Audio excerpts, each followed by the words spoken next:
एक गांव में सीमा नाम की एक लड़की रहती थी। सीमा के माँ बाप बचपन में ही गुजर गए थे। वो घर में अकेली ही रहती थी। आस पड़ोस वाले रोज सीमा को अपना बचा हुआ खाना दे देते। कुछ दिन ऐसे ही गुजरते गए। जैसे ही सीमा थोड़ी बड़ी होती है तो पड़ोस वाले सीमा से घर का काम करवाते और उसे थोड़ा सा खाना दे देते।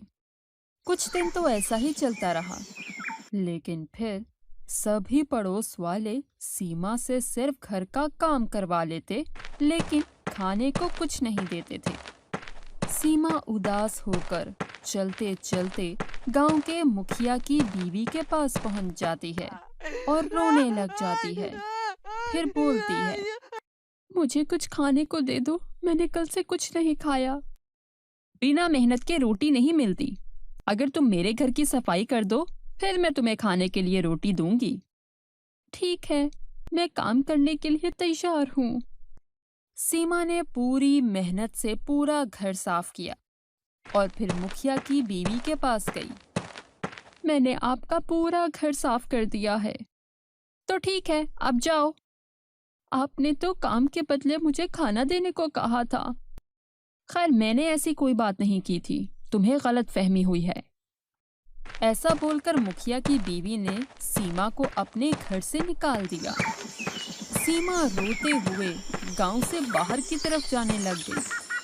अब मैं इस गांव में नहीं रहूंगी, ये सब गांव वाले बहुत बुरे हैं।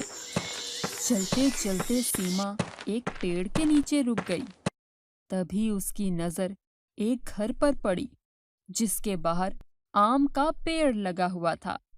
आम के पेड़ को देखकर सीमा बोली, मेरे ख्याल से मुझे अपना पेट आम से ही भर लेना चाहिए। फिर सीमा आम के पेड़ की तरफ चलने लग गई।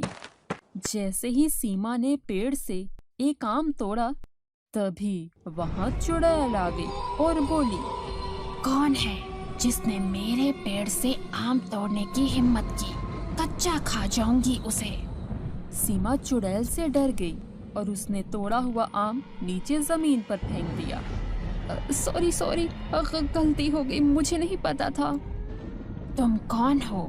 तुम्हें नहीं मालूम कि ये मेरा घर है? तुमने मेरी इजाजत के बगैर मेरा आम तोड़ लिया। सीमा रोने लग गई। मेरा नाम सीमा है, मैं पास के गांव से आई हूँ। मैंने कल से कुछ भी नहीं खाया, इसलिए मैंने आपके पेड़ से एक आम तोड़ लिया। मुझे माफ कर दे। अरे, तुमने कल से कोई चीज क्यों नहीं खाई? तुम्हारे घर वाले कहाँ हैं? सीमा रोने लग गई और बोली, मेरे अम्मा अब्बा तो मेरे बचपन में ही गुजर गए थे। पहले तो गांव वाले मुझे कुछ ना कुछ खाने को दे देते थे। जब से मैं बड़ी हुई हूँ, तब से गांव वाले मुझसे घर का तो काम करवा लेते हैं, लेकिन मुझे खाने को कुछ भी नहीं देते।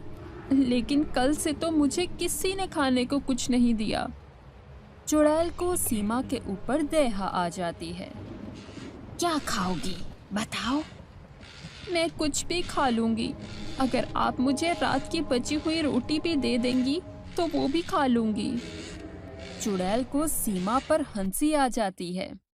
फिर चुड़ैल सीमा को अपने साथ घर के अंदर ले जाती है और अच्छे अच्छे खाने सीमा के सामने पेश करती है। मुझे आपके खाने के बदले आपका क्या काम करना होगा? कुछ नहीं, तुम खाना खा लो।